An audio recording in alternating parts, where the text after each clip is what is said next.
Buenos días, profesora. Yo me llamo Tegumel Guzmán Mendoza. Voy a leer una lectura. ¿Quieres saber cómo se prepara una pachamanca? Primero se hace un hueco en la tierra, luego se ponen dentro piedras calentadas al fuego.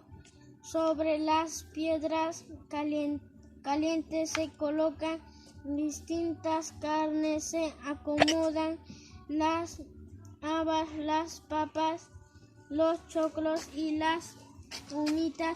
Finalmente los alimentos se cubren con hojos y hierbas y se tapan con tierra.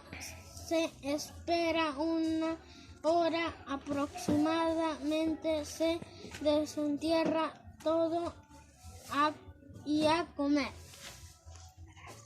Gracias, profesora. Aquí está lo que leí. Graba.